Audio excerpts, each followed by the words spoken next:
L'éditorial du matin, c'est une réflexion sur l'actualité brûlante, des développements importants, des sujets d'alia et d'intégration. C'est tous les matins sur Studio Kalita.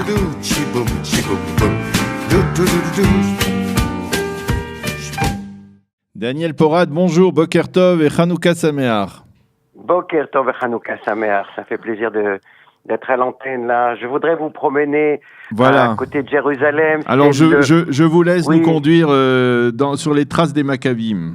Des Maccabim, exactement. Et c'est pas très loin de Jérusalem, c'est le tombeau de Samuel, qui est à la fois un site religieux, on peut aller prier, se recueillir, mais c'est aussi un site historique avec plein d'archéologie tout autour. Il est aussi vénéré par les chrétiens qui ont fait de là-bas, qui ont appelé ça le Montjoie. Parce que quand les croisés sont arrivés en Terre Sainte, ils sont arrivés par cet endroit-là. Et ils ont construit aussi une basilique qui a été transformée, bien entendu, après en mosquée. Mais aujourd'hui, c'est un site juif israélien. Alors effectivement, autour de la tombe du prophète Samuel, il y a toutes sortes de fouilles archéologiques. De quoi s'agit-il ? Exactement. Et c'est très, très beau à voir. Et c'est ouvert tout d'abord 24 heures sur 24 et c'est gratuit l'entrée pour l'instant. C'est gratuit. Alors, vous voyez, je citais la presse israélienne qui détaillait les endroits, les sites gratuits pour ceux qui n'ont pas les moyens de se payer le festival. Donc là aussi, vous pouvez visiter le tombeau du prophète Samuel. Et on peut monter sur le toit du bâtiment et avoir une vue panoramique extraordinaire. Alors l'histoire, on va ouvrir une page d'histoire, ça se passe 160 ans avant notre ère, donc l'année moins 160. Notre pays alors est appelé la Judée et il est sous le joug du royaume grec-syrien qui s'appelle le royaume séleucide. Okay, c'est bon jusque-là. Le camp militaire de Juda Maccabée, qui a entamé une révolte pour son indépendance, est situé à Mitzpé. Alors Mitzpé, c'est le nom de ce site de tombeau de Samuel qui s'appelle Mitzpé, qui s'appelle tantôt aussi Rama dans la Bible, mais on l'appelle Mitzpé ou Mitzpah. Alors c'est là qu'il a son camp militaire. Et on peut voir d'ailleurs aujourd'hui, dans les fouilles, on peut voir des places où se trouvait l'armée, où il pouvait parler aux foules, entraîner ses soldats sur cette colline. Et c'était donc un grand camp militaire des Juifs. Et alors le temple, à ce moment-là, il est saccagé. Donc c'est aussi un site qui va servir aux Juifs de faire des grandes fêtes. Alors ça se passe pendant la fête de Sukkot de l'année de cette année-là, et donc à la place du Beth Amikdash, les Kohen Gadol, il invite le peuple à venir célébrer la fête à Mitzpah, à côté de la tombe de Samuel. Et au même moment, Nicanor, qui est le chef de l'armée séleucide, part en expédition pour essayer d'attaquer ce grand rassemblement de Juifs. Alors le camp de Nicanor, il se trouve à côté, ce qu'on va dire aujourd'hui, la Troune par Canada, c'est-à-dire ça s'appelle Emmaüs à l'époque. On peut le situer tout en bas de la route numéro 1, quand on commence à monter vers Jérusalem.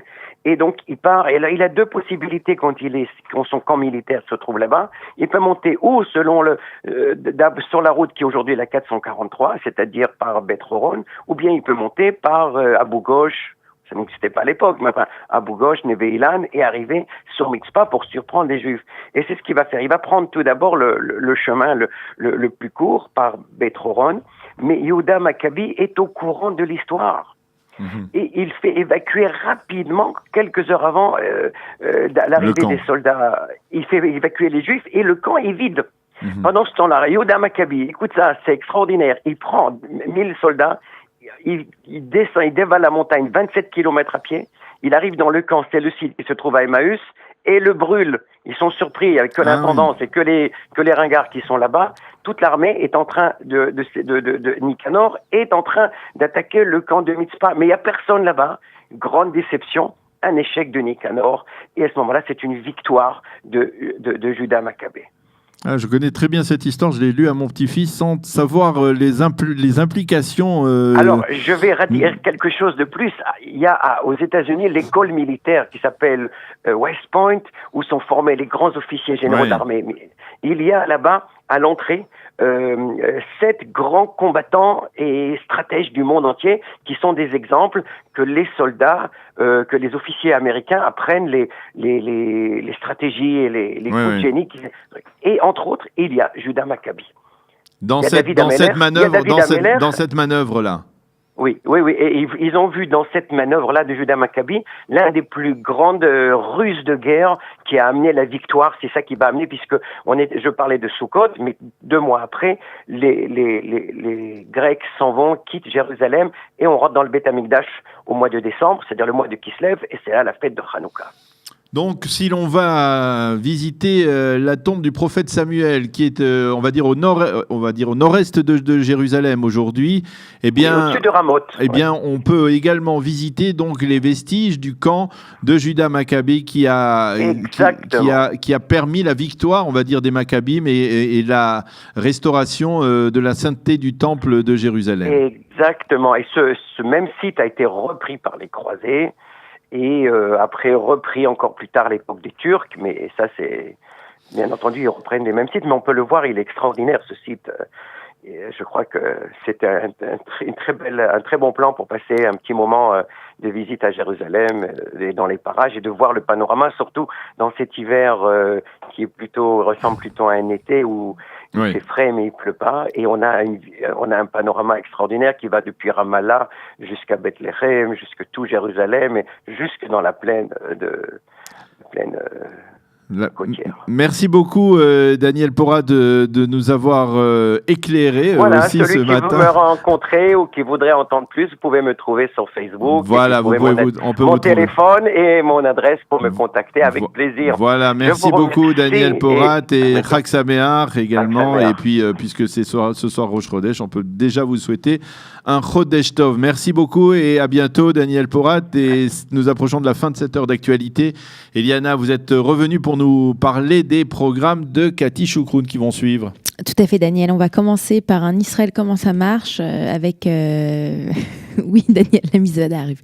On va commencer avec un Israël comment ça marche. Ce sera Yitzhak Grunwald qui nous parlera de l'école primaire. Et ensuite, on aura une Aliyah Story avec Gaël Grunwald qui nous parlera de son parcours. C'est le matin de la famille Grunwald. Voilà, exactement. Et étant donné qu'on a eu Jaco la semaine dernière.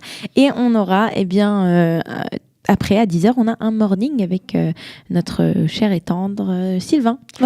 Voilà, c'est la fin de cette heure d'actualité sur Studio Kalita. Je crois que vous allez animer la Misvada avec Elisa. Alors, je vous laisse pour cette Misvada ce matin. Merci, Daniel.